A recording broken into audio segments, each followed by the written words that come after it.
Está entrando no ar pela Rádio Universidade 800 AM o programa T-Move, Temas Emergentes em Movimento.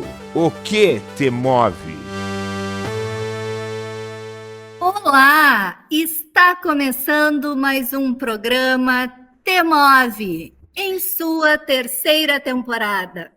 Eu sou a Maria Aparecida Azolim, pedagoga da Coordenadoria de Tecnologia Educacional e apresentadora deste programa aqui nos estúdios da Rádio Universidade 800 AM e 107.9 FM. Hoje, conto com a parceria na apresentação do professor Valdo Barcelos, que é professor titular da UFSM e escritor. Professor Valdo, seja muito bem-vindo. Obrigado, bom dia. O programa T-Move é um projeto da Coordenadoria de Tecnologia Educacional da UFSM, vinculada à Prograde, Pró-Reitoria de Graduação. O T-Move é um programa de conversas e troca de ideias através de entrevistas semanais com os nossos convidados. Sempre buscaremos temáticas que contribuam para uma educação democrática, dialógica e equânime, bem como uma vida mais saudável, sustentável e feliz. Fique ligado no T-Move. Hoje, a nossa convidada é a artista visual, ilustradora, restauradora, Marília Chartuni. Seja muito bem-vinda, Marília. Muito obrigada, um abraço para vocês aí, um prazer estar com vocês também nesse programa muito importante para a cultura, né? Divulgando um pouco da nossa cultura. A Marília é nascida em Tocantins, Minas Gerais. Teve formação em Ubá e Juiz de Fora, onde iniciou o curso de Engenharia Civil na UFJF, sem concluir o mesmo. Mudou-se para o Rio de Janeiro, onde cursou pintura e restauração na Escola Nacional de Belas Artes, além de decoração de interiores no Clube dos Decoradores do Rio de Janeiro, aquarela com Paulo Alves, educação através da arte com Maurício de Souza, Enfio e Ziraldo, história da arte de Balear em Palma de Mallorca, Espanha, e processo criativo com Charles Watson. Transferiu-se para Santa Maria em 1989, onde ingressou na Associação dos Artistas Plásticos e colaborou na criação do Museu de Arte de Santa Maria em 1992. Foi presidente em 4 gestões da AAPSM. Integrou o Conselho Municipal de Cultura em 2 gestões e o Fórum Técnico do Escritório da Cidade.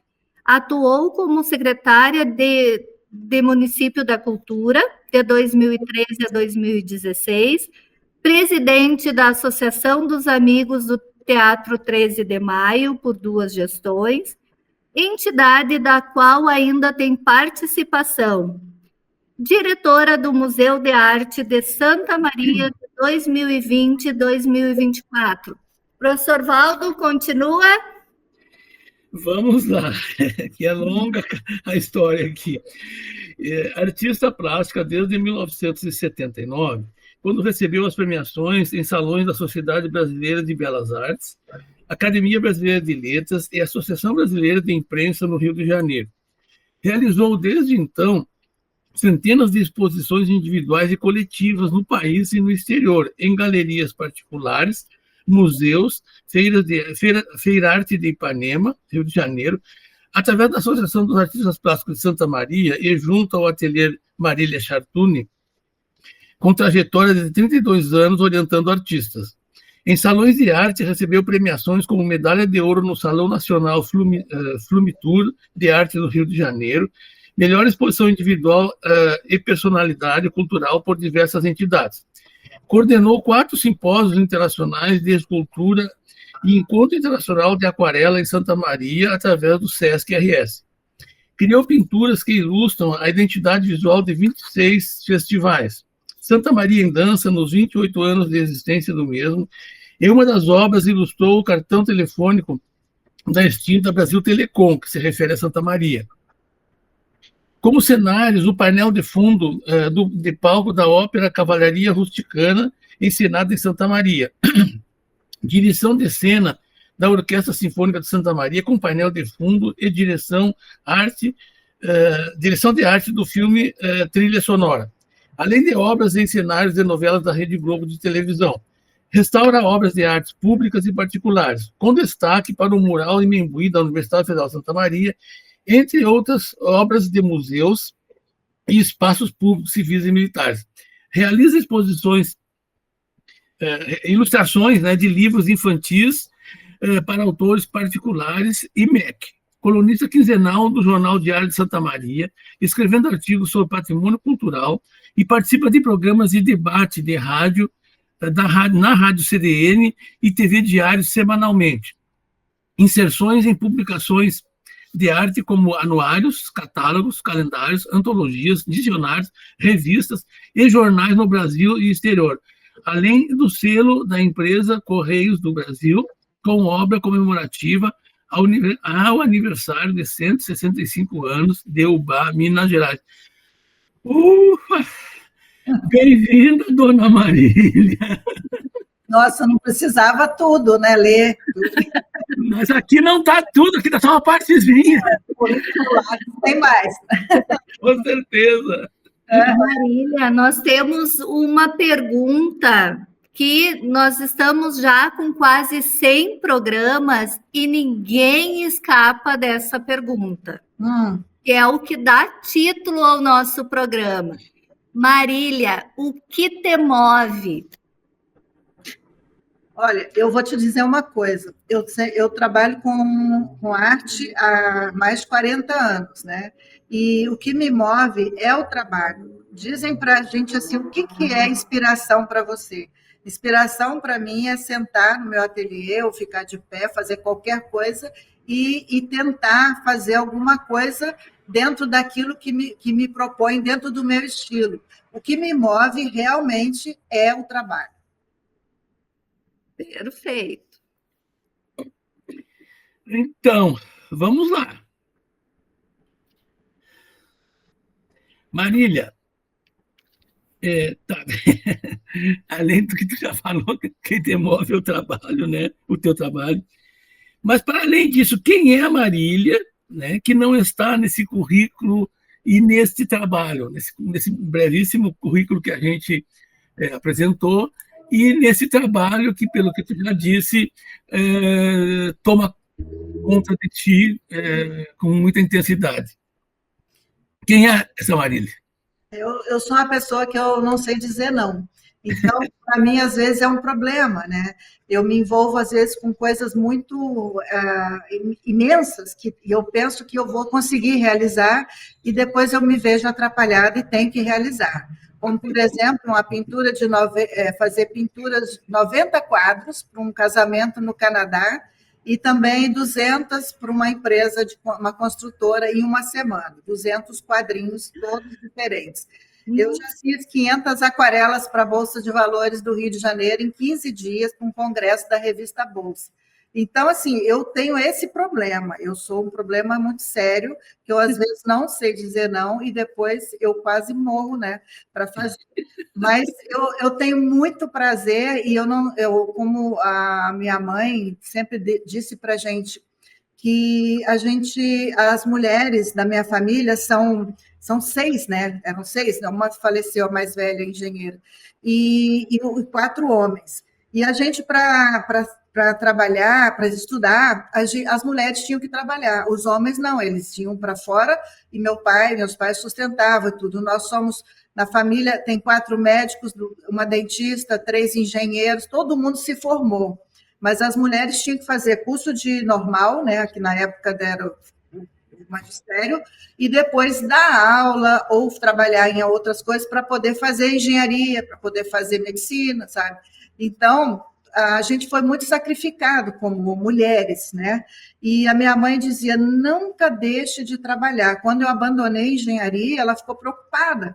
Ela falou assim, faz concurso para o Banco do Brasil, nunca, porque eu já na época estava casada, então ela achava que eu não ia conseguir me sustentar. E eu fui, desde que eu comecei a faculdade, já comecei a trabalhar na Feira de Ipanema.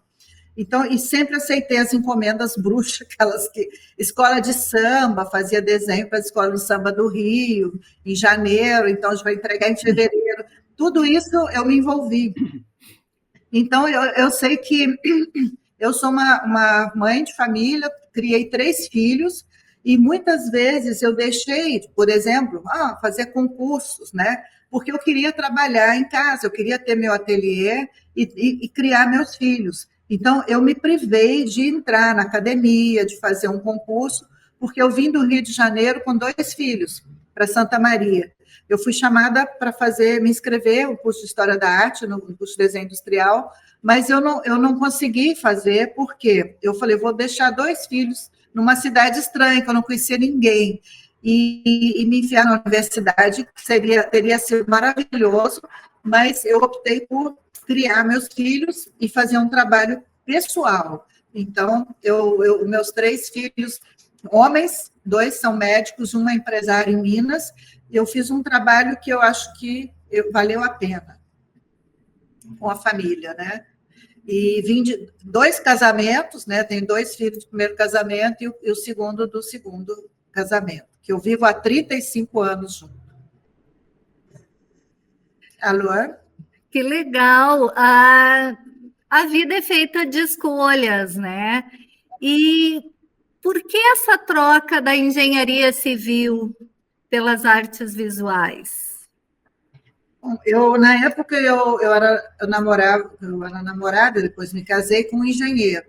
E a minha irmã fazia engenharia e eu me entusiasmei, porque eu gostava de matemática, mas eu não era muito boa no cálculo e na física. Mas aí, no meio do curso, um professor de desenho me aconselhou a seguir a carreira de artista, porque eu gostava muito de desenhar, eu vivia pintando e andava atrás dele, desenho técnico, andava atrás dele, era a única referência em arte que eu tinha, e aí ele falou, por que você não larga essa engenharia e vai fazer? E eu queria muito fazer a Escola Nacional de Belas Artes da Universidade Federal do Rio. E aí eu fiz outro vestibular no Rio, passei em 2º lugar, na época do Recess Gran Rio, porque eu estudava muito, era muito boa para estudar, para decorar. Então, eu estudei muito no vestibular, fiz outro cursinho no Rio, e então eu consegui assim, entrar numa universidade que eu queria e fazer um curso da melhor maneira possível. Os meus 2 filhos nasceram durante o curso, eu não perdi nem um semestre, trabalhei no ateliê de restauração também, e já fui para a Feira de Ipanema vender quadros. Comecei na Praça 15, então, assim, eu comecei a me profissionalizar, a tentar, e entrei no mercado de arte do Rio de Janeiro, conheci os marchands, na época não eram curadores, marchands, atravessadores de arte, porque eles ficavam na minha casa, eu morava em Copacabana e tinha um ateliê em casa, e eles ficavam esperando eu terminar, eu entregava 20 quadros para um, 20 para outro, e eu tinha sempre encomenda de 100 quadros para entregar. Então, o meu trabalho, eu trabalhava a noite inteira, às vezes, para poder ir à praia com meus filhos de manhã, passear com eles no fim de semana. Então, eu nunca privei a minha família da minha presença e trabalhei muito. Produzi, quando eu vim para cá, eu já tinha vendido mais de 5.000 quadros e eu parei de contar, porque a minha produção é grande.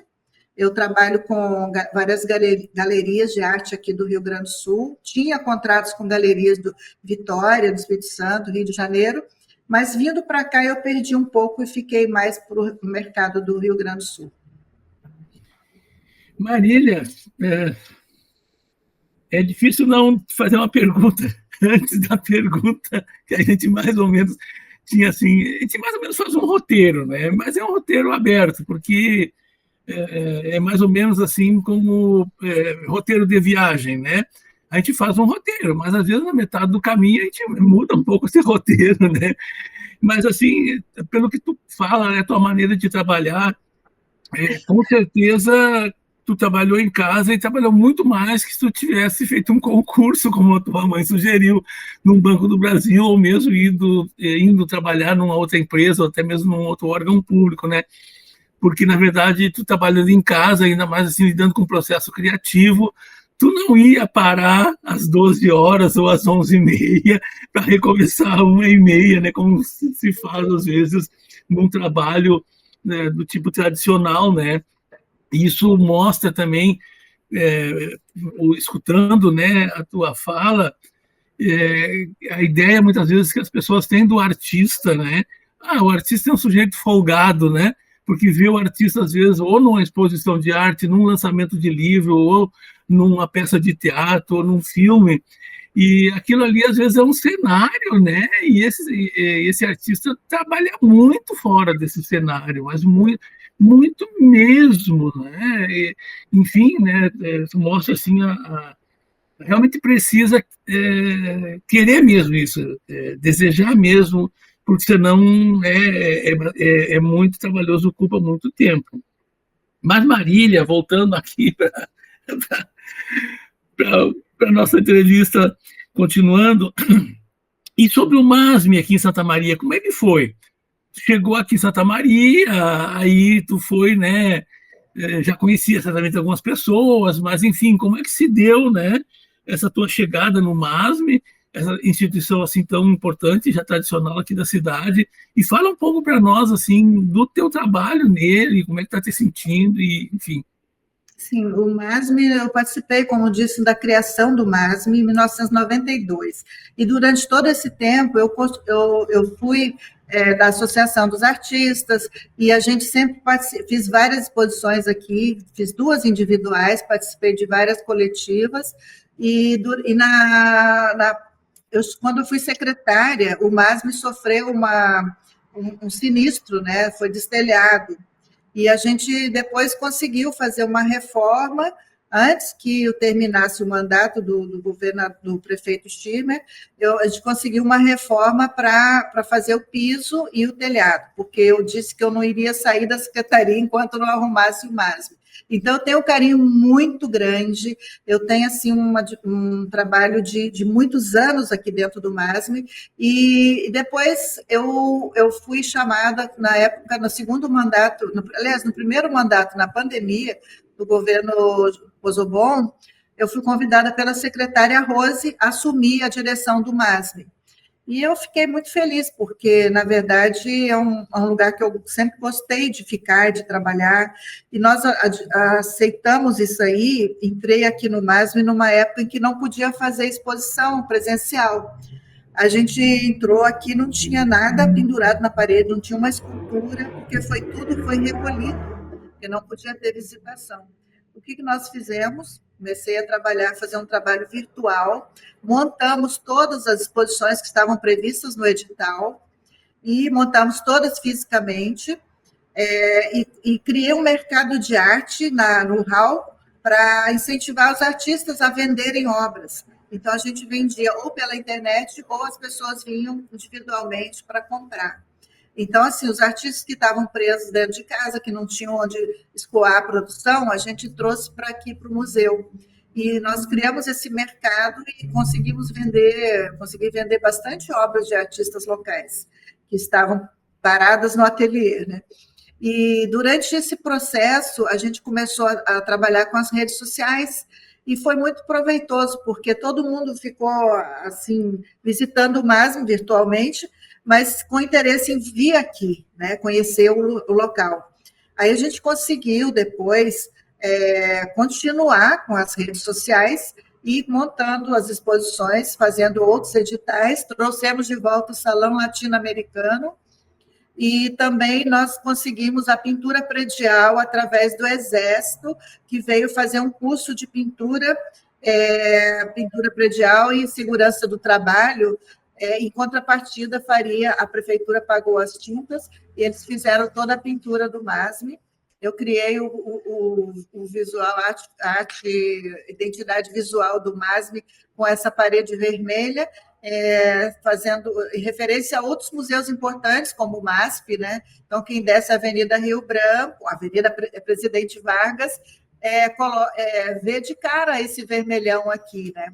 Eu acho que isso é uma referência para o museu, porque ele é um prédio moderno, né? Ele não é clássico, então ficou bem interessante. E, ao mesmo tempo, como a gente já tinha planejado, já tinha feito algumas simpósios de escultores, nós trouxemos a escultura também, o Leitor, que estava no calçadão, colocamos aqui na frente, uma outra também de um escultor português que a gente trouxe, colocou na frente do museu também, que fez parte do Simpósio Internacional de Escultores. E, então, nós criamos aqui um ambiente muito propício para as artes, e também fizemos feiras ao ar livre, né? Fizemos o mercado de arte ao ar livre, os artistas podiam vir vender obras, brechós, tudo foi muito interessante. Então, essa minha trajetória dentro do MASP, eu considero que é uma experiência única na vida, uma gestão de um espaço público, mas que tem tudo a ver comigo, né? É um trabalho que eu gosto de fazer. Muito bom. Obrigado, Marília.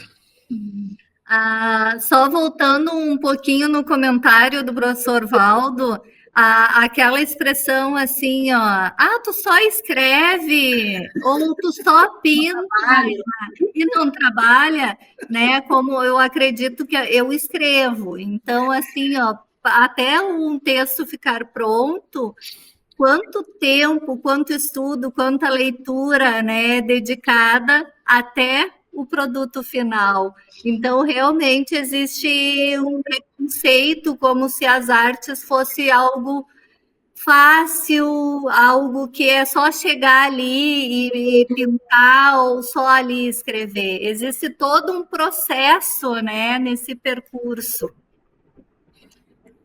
Marília, Santa Maria é conhecida como cidade cultura. Na tua visão, como é que é a adesão da população nos eventos culturais? Nós temos um plano municipal de cultura, que eu, quando fui secretária, nós trabalhamos para a criação do sistema municipal de cultura. E são 5 pilares, né? A secretaria, a conferência, o plano, o fundo e também o sistema, né? Na conclusão.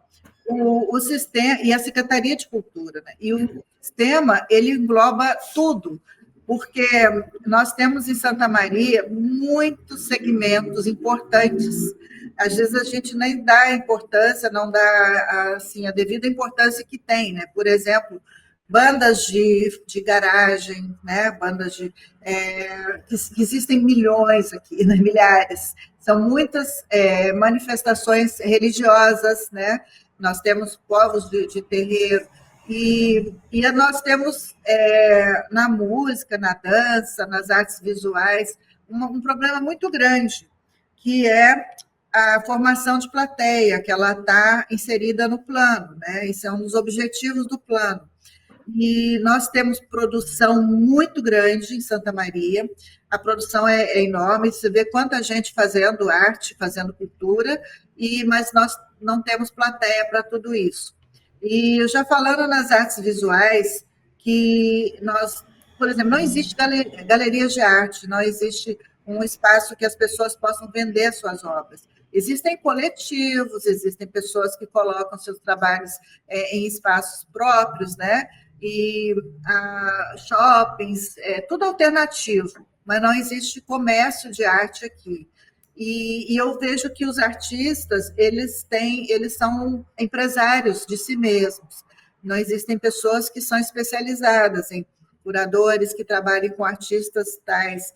E também, assim, que ele movimenta uma cadeia produtiva muito grande. A gente vai desde o moldureiro, a loja que vende tinta, o espaço do ateliê. Quem vai, por exemplo, eu tenho um ateliê que eu dou aulas de pintura. Eu tenho alunos que estão comigo há 30 anos. e produz, e a gente vai formando pessoas nesse segmento, né? E como que essas pessoas vão escoar a produção? Como elas guardam em casa e não têm onde expor. Então, é muito difícil sobreviver com a arte em Santa Maria e cidades menores, né? Porque você está na caixa de ressonância Rio em São Paulo, é diferente, as pessoas te procuram. Agora, aqui, com a globalização, a gente pode divulgar, mas como é que vai levar obras? São escultores, levar obras para São Paulo, levar obras para o Rio, se ele não está presente, se a galeria, os espaços não se limitam a adquirir, simplesmente consignação, e é muito difícil sobreviver com a arte. Então, a cidade de cultura tem que crescer muito, a gente produz muito, tem que ser valorizada a cultura em geral, né? Por que vão contratar uma banda? Vou ter um evento, vou contratar, vou pedir para ela tocar de graça, para ela se apresentar. Não pode. Ela tem um preço, ela tem um custo. Então, o custo da arte, o custo da produção equivale a qualquer outra profissão, né? Então, o artista, ele come, ele se veste, ele tem carro, ele tem casa, paga todos os impostos. Então, por exemplo, a gente tem que ser empresário de si mesmo, mas a gente tem que ter MEI, a gente tem que pagar impostos, tem que sobreviver com aquilo e criar um ambiente para que você possa declarar também os seus ganhos, né? E participar da vida ativa da comunidade. Eu acho que é aí que a gente está precisando desenvolver, é a formação de plateia e o interesse pela divulgação e pela aquisição de cultura. Marília, né, olhando assim teu currículo, né, tu teve privilégio, sorte ou acaso, né, ou as três coisas juntas, de ter, né, estudado, feito curso, né, com nada menos, nada mais, nada menos que Ziraldo, Márcio, né, Enfio, que são... Não, Maurício de Souza. Maurício de Souza, né? Márcio também, daqui de Santa Maria. Não me dei conta que eu falei Márcio. O Maurício de Souza, né, e o Ziraldo, né, eles trabalharam muito, né, e preocupados com a questão das crianças, né, dos adolescentes, era uma coisa que foi marcante na obra deles.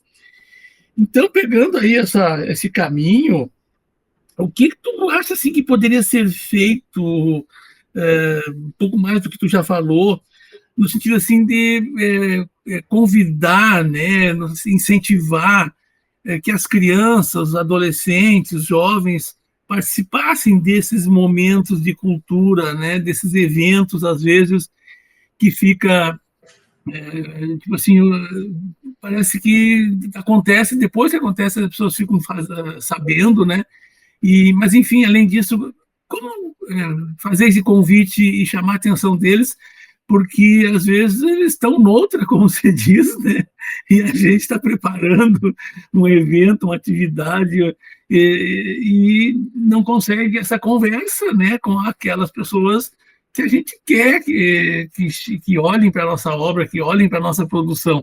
Esse é um grande desafio, né, de quem trabalha com arte.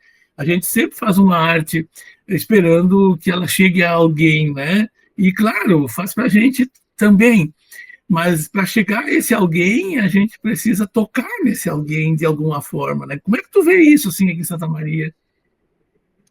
Assim, em vários segmentos a gente fala muito nessa palavra, porque o teatro, por exemplo, ele atrai muitas crianças na época da Feira do Livro, espetáculos teatrais, inclusive em janeiro, são dedicados às crianças. E assim, o próprio interesse das crianças em entrarem, muitas nunca entraram no teatro, a própria entrada delas estimula também a que elas se tornem criadores no futuro, porque eles estão vendo artistas encenando peças, eles estão vendo um pouco de humor, estão vendo aquela coisa da maquiagem, do figurino, né? E dentro da Feira do Livro também.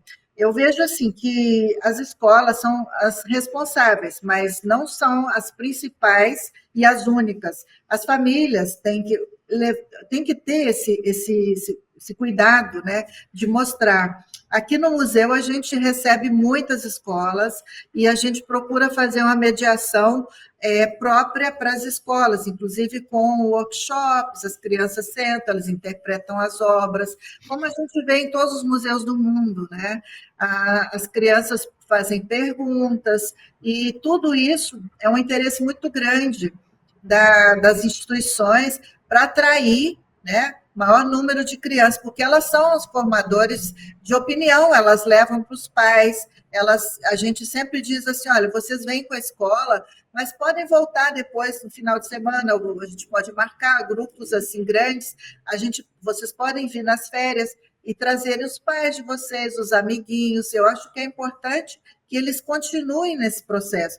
E você falou sobre como fazer com que eles se interessem, e a pergunta é essa, e como fazer com que eles se tornem assim, produtores também, né? Não só consumidores.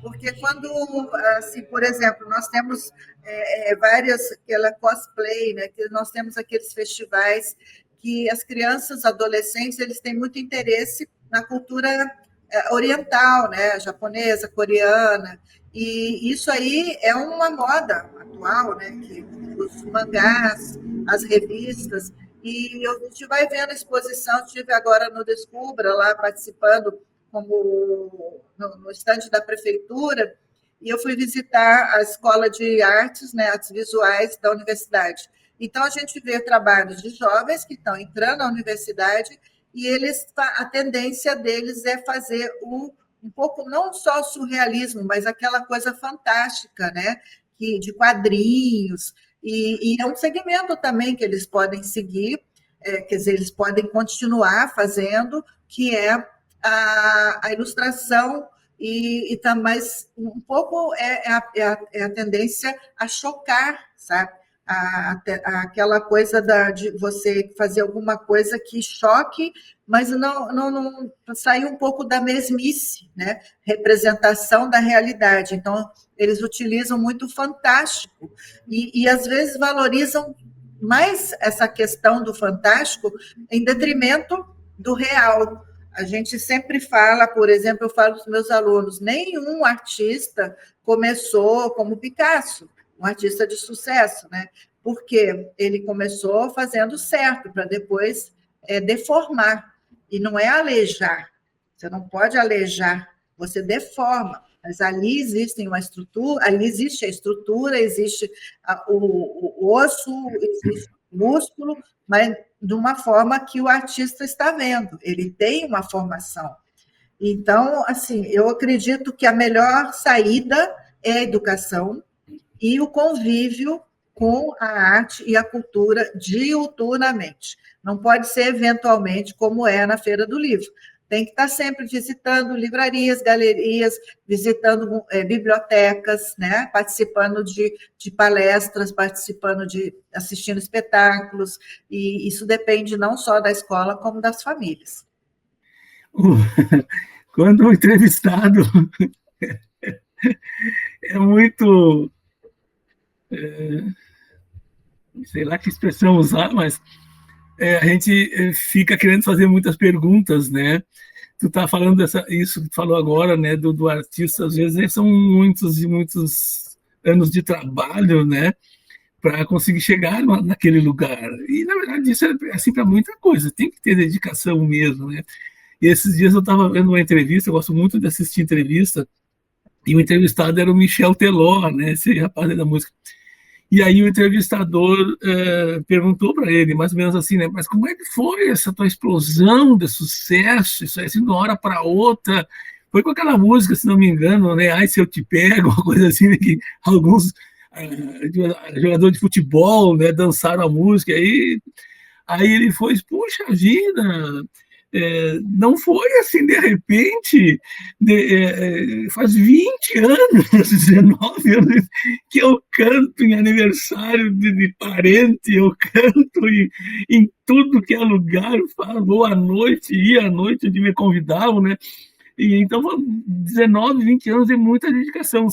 Foram infinitamente muito mais, entre aspas, fracassos, né, do que sucesso. Aí, quando aparece um sucesso, as pessoas acham que isso assim brota do nada, né? Então, isso que tu falou é um caminho, é uma trajetória muito grande. Acho que volta lá no início da nossa conversa, né? Quando tu disse que realmente era aquilo que tu queria, tu viu que não era engenharia a tua praia, né? Mas para isso, às vezes, para tomar essa decisão, é muito difícil, né? Fazer essa escolha, né? Porque a gente sabe que as escolhas, né, têm consequências na vida, todas têm, não tem nenhuma escolha que não traga consequências. E às vezes, ainda mais numa fase da vida, né, quando é adolescente, jovem, família pressionando, né, que existem as profissões que dão dinheiro, as profissões, né, então, mas realmente essa ideia também que se tem às vezes, né, do trabalho do artista, é que de repente, né, ele explode, né, não é assim. Sim, às vezes perguntam para mim quanto tempo você fez esse trabalho, quanto tempo você levou para pintar isso aí? Eu falo, levei 2 horas e 40 anos. Porque, na verdade, a gente tem a experiência, né? Te faz a conseguir o resultado que você imagina, né? Eu, por exemplo, na minha família, o preconceito era muito grande, porque minhas irmãs todas médicas, dentistas, engenheiros, e eu era, além de separada, era artista. Então, eu tive que provar muita coisa. Por isso que eu tive muito problema, sabe? Assim, eu vim morar aqui, mas a família toda em Minas. Então, para eles, eu acho que foi até bom eu me sair um pouco, né, de perto, assim, porque era ruim, mas eu sempre fui muito de trabalhar. Trabalhei desde os 12 anos. Meu primeiro retrato eu fiz do meu tio, com grafite, com 12 anos, que eu acho bom até hoje. Então, eu sempre tive essa questão assim do desenho bom, sabe? Que o desenho tem que ser bom. Porque o resto você pode fazer o que quiser, mas você tem que se virar no desenho. Você tem que saber representar qualquer coisa. Então, por exemplo, na questão da ilustração, que vocês falaram, do Ziraldo Enfio, eu fiz um curso com eles de educação através da arte, foi na UERJ. Então, foi um curso extra que me deu muita assim, liberdade também de pensar assim, que o artista, na época, era considerado artista plástico. Você senta, pinta ou esculpe, ou faz gravura, mas o artista visual, ele faz de tudo um pouco, né? Ele pode fazer direção de arte, ele pode fazer cenário, ele pode fazer vídeos. Então, assim, é sem limite na arte contemporânea, apesar de que eu não sou artista contemporânea, eu sou uma artista que eu tenho impressionismo como a minha inspiração, né? Me inspirei em artistas como Joaquim Sorolla, o espanhol, vários artistas franceses, mas a minha pintura é basicamente cenas urbanas, que desde que eu fiz um curso na Espanha, eu fui trabalhar com artistas de rua, a gente foi fazer um estágio lá em Paris, e os artistas de Montmartre me impressionaram, porque eu já era aquarelista, eu já tinha feito curso de aquarela. E aquela coisa da aquarela rápida, de você fazer na rua, aquilo aí eu fui para a Feira de Ipanema, né? Trabalhava, vendia quadros para o mundo todo, porque ali era um ponto turístico. Achavam ônibus de canadense, ônibus, então a gente vendia aquarelas. E assim, o que eu falei do Ziraldo Enfio é que a gente consegue, com o desenho, estimular também a educação, né? Através da arte. O caso que você falou do Mausso. O Mausso é um grande cartunista. O Birata, são artistas nossos aqui que a gente valoriza, além de outros, né? Elias, tudo, um monte de gente. Mas esse me lembrei agora. Eles conseguem se comunicar com as crianças ou com adultos, e principalmente no humor, né? Com traço, às vezes um traço simples. Isso aí, para mim, é realmente a verdadeira arte, você conseguir falar com isso. Eu, não, por exemplo, na minha pintura, eu não tenho muito o que falar, eu mostro a beleza, a arte, o movimento. Eu gosto de pintar ruas que são destinadas para pessoas. Você vê, não existem carros, não existem, assim, nas minhas pinturas, porque eu invento todas. Eu crio cidades imaginárias que eu gostaria que tivessem mercados de flores, pessoas caminhando, muita luz, muita cor, luz e sombra, que são as técnicas que eu trouxe do impressionismo. Então, eu tenho assim, eu falo, eu não me preocupo em ficar, sabe, como na história da arte. Eu quero fazer o que eu gosto, aquilo que me inspira, né? E o resto, a quantidade de trabalhos que eu tenho espalhados por aí, é que vai ficar na história. Eu falei que não pode não ter não pode ter qualidade, mas quantidade tem bastante. Então, eu acho que eu levei muita alegria para muita gente, porque as pessoas elas se sentem bem com as minhas obras nos ambientes. E isso, para mim, é o suficiente. Perfeito.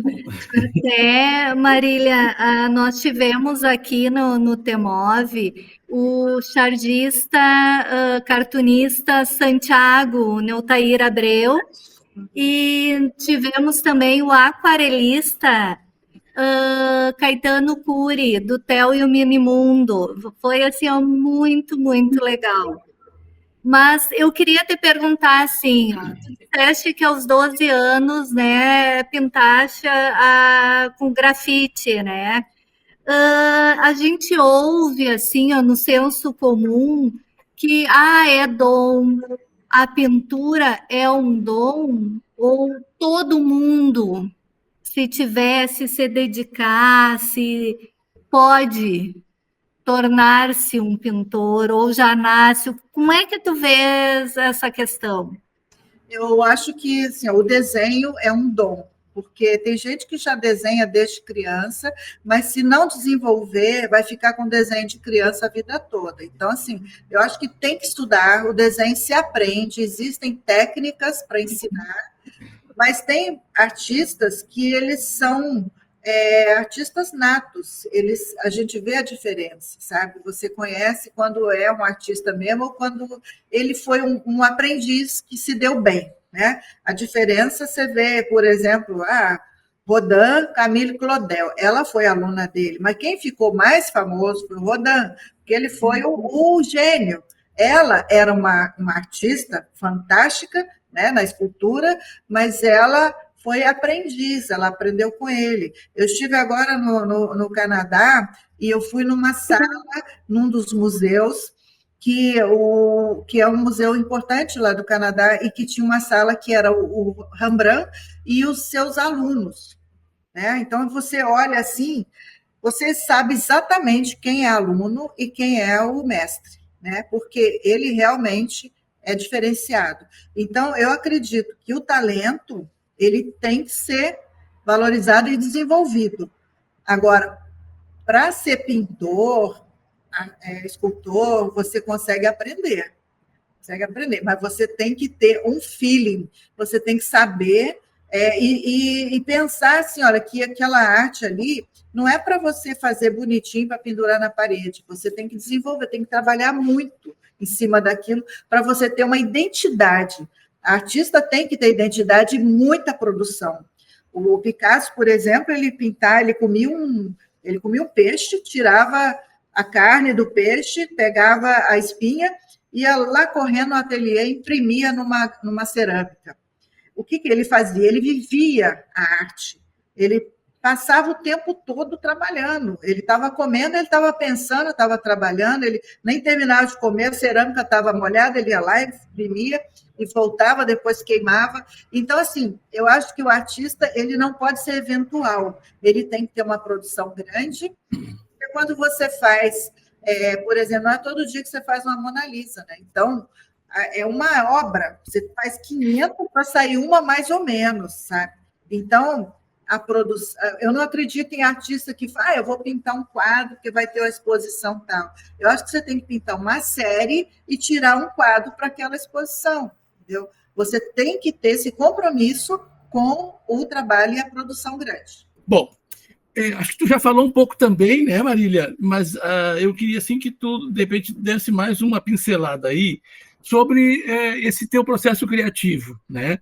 Como é que isso acontece contigo, né? Você já falou um pouco sobre isso, mas também assim tem alguma coisa em especial, né, que te inspira, que aciona aquele negócio assim, né? A gente está lá almoçando. Eu, no caso, estou cozinhando, eu sou cozinheiro aqui em casa, né? E aí vem uma ideia e aí eu vou lá e anoto, eu finalizo alguma coisa.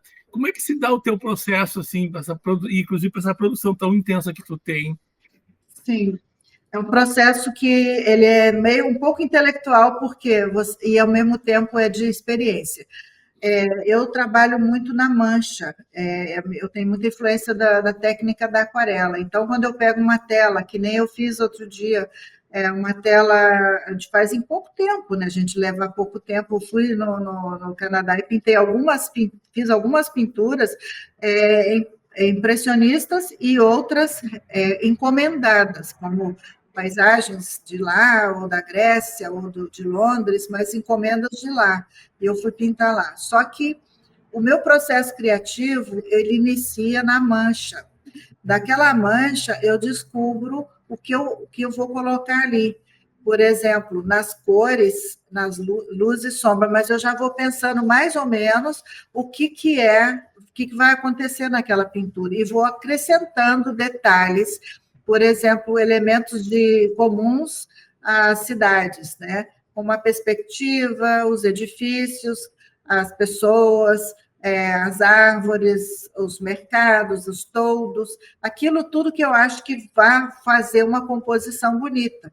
E aí entra o trabalho técnico e intelectual, porque você não pode fazer uma coisa que não convença as pessoas, né? Então, mas eu procuro trabalhar muito na abstração, abstrair bastante a figura e encontrá-la dentro da mancha. E o resultado final é com acabamento bem feito. A gente tem que fazer um acabamento bem feito, porque alguém vai consumir aquilo e elas não querem ver uma pintura assim mal feita, né? Uma pintura que você vê que escorreu uma tinta, você não cuidou, assim. Eu acho que o respeito ao trabalho final é importante.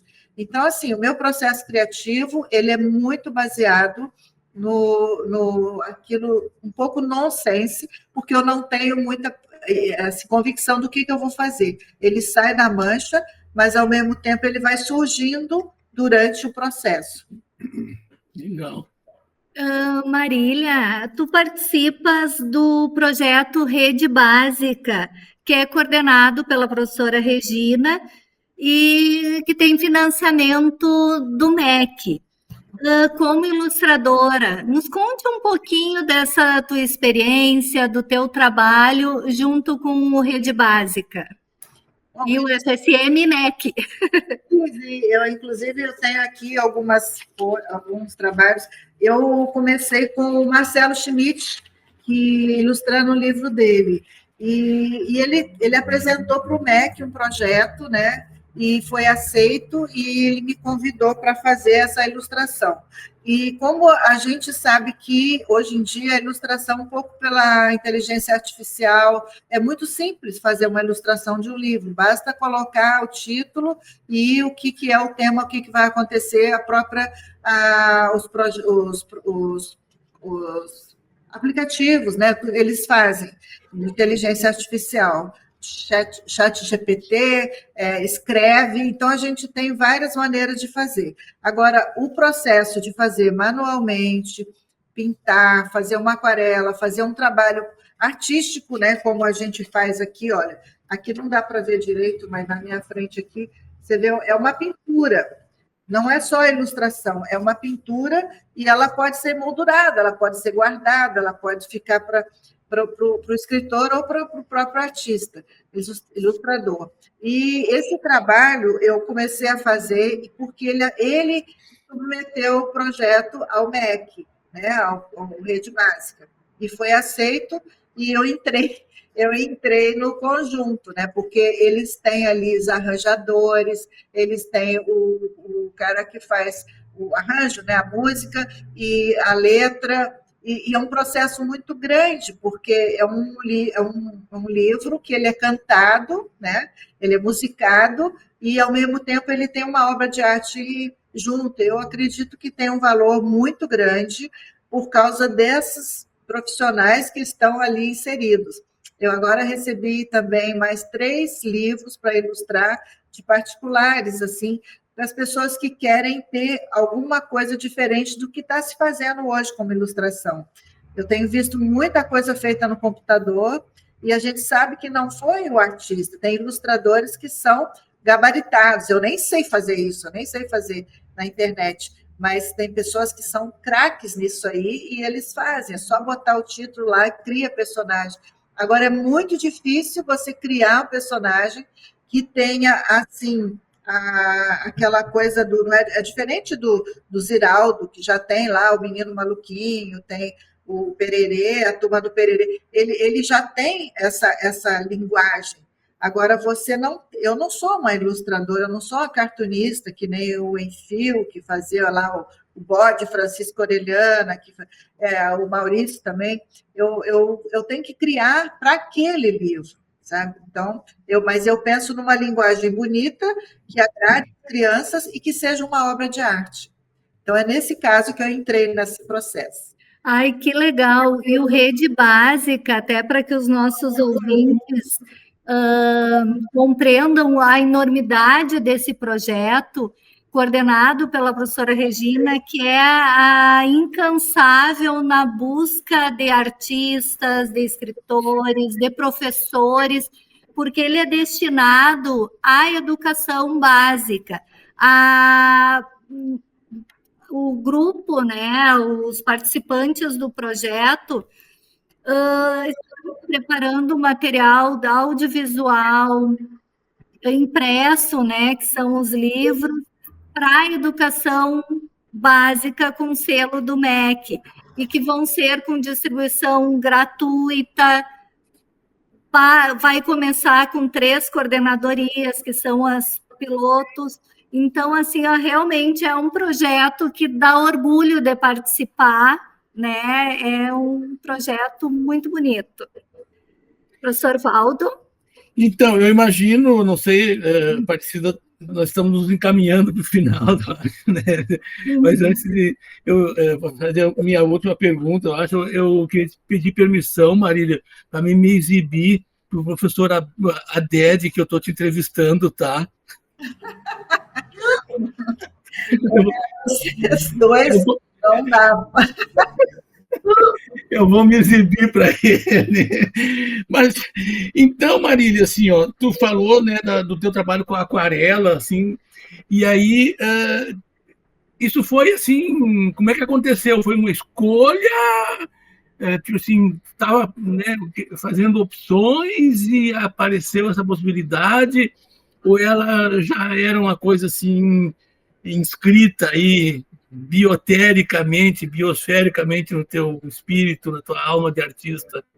Não, eu já fiz, por exemplo, capas de livros, mas os escritores escolhiam uma obra minha e colocavam na capa do livro. Não, eu não fiz especificamente. Eu ilustrei 4 livros de um escritor também de Santa Maria, e contando histórias da migração italiana, tudo. Então, alguns em bico de pena, outros em aquarela, mas o que eu acho que, nesse caso aí, o Marcelo Schmidt estava no teatro e conversou com a Ruth, e a Ruth falou assim, por que você não pede para a Marília? E ele foi caminhando no calçadão, aí ele falou assim, não sei se eu peço, não sei se eu não peço, que a Marília é artista, mas se ela faz. Ele me ligou, eu falei, faço. Assim, a doida não sabe falar, não, né? Então, faço.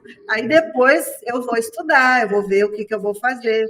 Então, o primeiro livro foi muito interessante, Palavreando, que foi lançado na Feira do Livro, ele esgotou durante a Feira do Livro, aliás, Palavrear, desculpa. E ele também foi exposto lá, as aquarelas foram expostas lá, molduradas. Então, foi assim, um processo. E depois ele levou para a França, levou para a Alemanha, ele andou viajando com esse livro. Então, eu considero assim, que foi um uma coisa maravilhosa essa parceria com ele. E depois ele me chamou para fazer os outros. Aí ele apresentou um, depois apresentou outro. Então, assim, surgiu na minha vida essa possibilidade de fazer, né? Porque, na verdade, assim, olha, eu não tenho um desenho pronto para literatura infantil. Eu fui estudar, eu fui mostrar, eu fui ver o que poderia agradar. Uma coisa que me chamou muita atenção, que eu me preocupei muito, é com o rosto simpático das personagens. É uma abelhinha simpática, uma abelhinha sorridente. O único que não está rindo muito é o Zangão, porque ele tinha que estar aquela expressão. Mas eu procurei fazer todas com carinha bonitinha, linda e muita cor.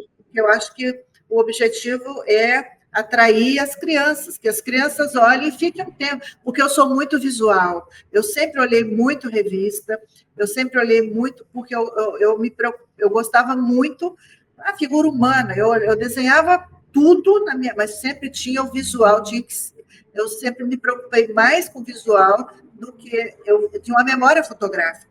Então, assim, por exemplo, se eu quero gravar alguma coisa, eu tenho que anotar, eu tenho que desenhar, eu tenho que escrever.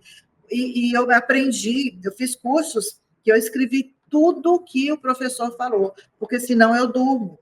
Então, eu tenho esse problema de concentração. Então, eu aprendi a escrever rápido, e quando eu escrevo, eu tenho que pensar, né? Porque eu tenho que escrever, né? Transcrever. Então, eu aprendo muito assim. Eu aprendi assim na faculdade, aprendi na escola, anotando tudo. E eu fiz um curso com o Charles Watson, aqui em Santa Maria, e eu tenho tudo que ele falou, inclusive as expressões que ele usou, eu emprestei depois para outros artistas que não lembravam o que ele tinha falado. Então, assim, eu tenho essa coisa da memória visual, eu acho que a criança aprende muito olhando, e ela faz uma referência com a literatura, porque eu lembro, por exemplo, os livros que a gente lia quando criança, quando tinha ilustração, para mim, as mais belas histórias, eu tinha tudo na cabeça, por causa das ilustrações, né? Então, a ilustração ajuda muito nesse campo. Claro que a literatura é o mais importante ali, mas a ilustração ajuda. Eu quero que rapidamente tu diga quais são teus projetos futuros. Vai depender de muita coisa. Eu estou no museu, né? Não sei até quando eu fico, mas o meu projeto, agora, por exemplo, eu estou em contato, antes de falar com vocês, com uma galeria no Canadá que está interessada no meu trabalho. Eu estive lá e levei alguma coisa, mas eu não me preocupo muito com coisas, eu quero trabalhar aqui. O meu projeto é continuar restaurando, continuar com o meu encontro internacional de aquarela, trazer aquarelistas importantes para Santa Maria, formar grupos de aquarelistas, continuar com o coletivo do meu ateliê, que eu acho muito interessante. Eu tenho pessoas ali fantásticas, que são artistas, que são pessoas que entraram através de mim e se tornaram artistas, outros já eram. Então, assim, eu quero continuar com esse grupo e continuar promovendo a cultura em Santa Maria. Eu sou muito cultural, todos os segmentos eu estou ali. Onde você precisar, eu estou no arquivo. Outro dia teve uma referência num evento no arquivo, eu apareci em todas as fotos, porque eu vou em tudo. Eu acho tempo para tudo. Eu acho que a gente só é disponível quando você tem vontade, né? Porque tem gente que fala, não tem tempo. Quanto mais trabalho você tem, mais você tem tempo. Então, a gente tem que prestigiar os colegas, prestigiar a dança. Eu faço com Santa Maria em dança, eu trabalho com teatro, eu trabalho com cenário, trabalho com a música. Então, assim, não é só onde você está, você tem que buscar diversificar e também, esse é meu projeto de vida, continuar trabalhando. Marília, eu te agradeço muitíssimo por estar aqui conosco. Então, muito obrigada. O TEMOVE vai ficando por aqui. Eu sou a pedagoga da CTE, Maria Aparecida Zolim, e a apresentadora deste programa aqui nos estúdios da Rádio Universidade 800 AM e 107.9 FM. O TMOV conta com a produção da comunicadora social Luísa Peixoto, trabalhos técnicos de Giano Al e direção de rádio de Jonathan Ferreira. Obrigada pela sua audiência. Até semana que vem e que sua semana seja levinha, levinha e muito colorida.